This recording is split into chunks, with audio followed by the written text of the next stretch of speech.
let's go ahead and hop into this.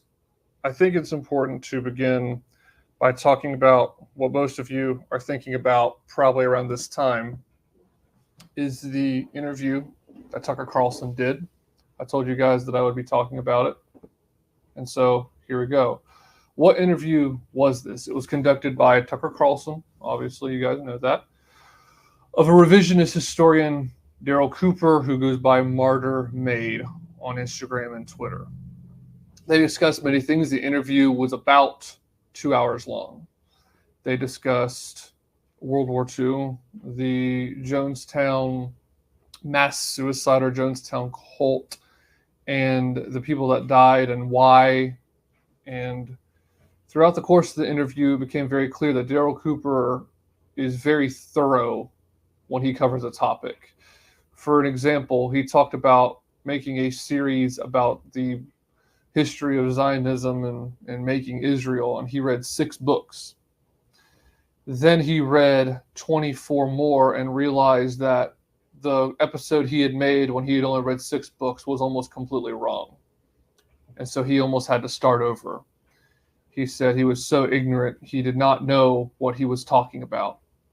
So he had to really get deep and read 26 more books before he really knew what he was able to talk about.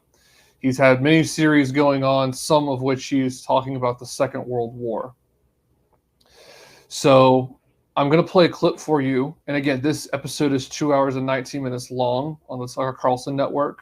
So I recommend that you watch it on your own. But I'm going to play a clip for you.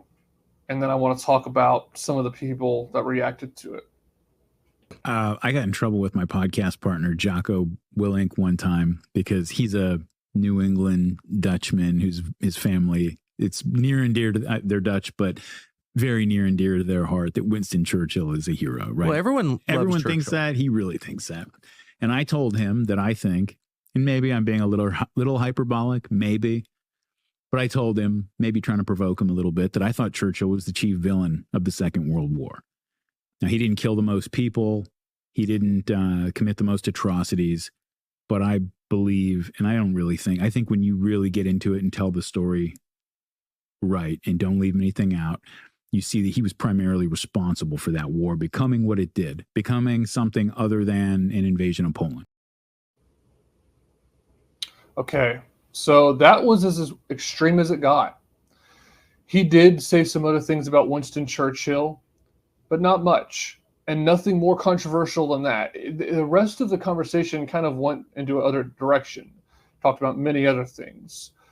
I think that the best part of the interview for me between Daryl Cooper and Tucker Carlson that I found extremely interesting and worth noting were the comments made by Tucker and Daryl about who looks like a winner after that war and who looks like a loser.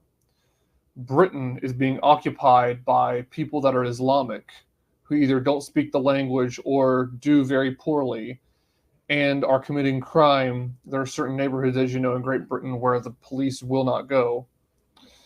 And they look like a defeated country. And then they talk about, of course, our country, the immigration system of our country, how things are going badly in ours as well.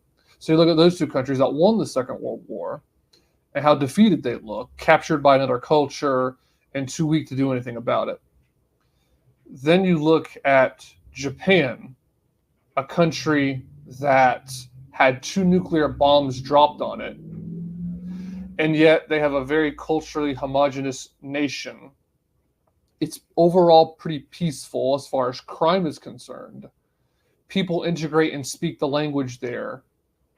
And people overall just conduct themselves well. So one side won the war, but is now doing very badly. The other side lost the war, but actually has made decisions, taken strict measures to protect themselves. Now, I want to kind of deviate slightly from this topic very quickly, but I promise I'll come back to talking about this interview. I'm going to be talking about this for the first segment of the show. And for those of you who are unfamiliar, this show is going to take a bit of a different format. I'll explain a little bit later. But I think it's important for me to talk about something that I hit on a couple of episodes ago, with American neo-reactionary. So quickly, I'll say first that this interview did very well. It blew up, and I think it trended on Twitter for a while. And when it comes to this interview between Tucker and Daryl Cooper, the left went nuts. But so did the usual suspects in the Republican Party. And notice I said that the left went nuts, but I didn't use the term right for Republican Party. That's because those things are not the same thing. We're going to talk about that some in this live stream.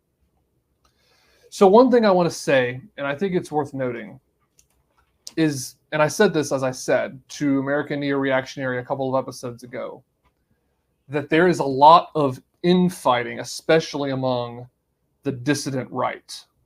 There's a lot of backbiting. There's a lot of just arguing about things that are not really that important. And so I want to be very careful on this platform and otherwise when it comes to gatekeeping, when it comes to trying to keep people out of the right wing, when it comes to critiquing them and criticizing them. I want to do it in a good faith way always, in a Christ-like way as much as I can, calling out the truth, but doing so in a kind way. However, there's an important thing to talk about, and I want to play it for you. This is something that American Neo-Reactionary said to me. An understanding of the friend-enemy distinction. I don't know if that's a term you've talked about. I would imagine you've probably heard it if you read or listen to Oren or Pete Quinones. That was derived from legal scholar Carl Schmitt in the early 20th century. Said that the most important distinction in politics is that between that of friend and enemy. And I think that's if there was anything I could, I could get, normal.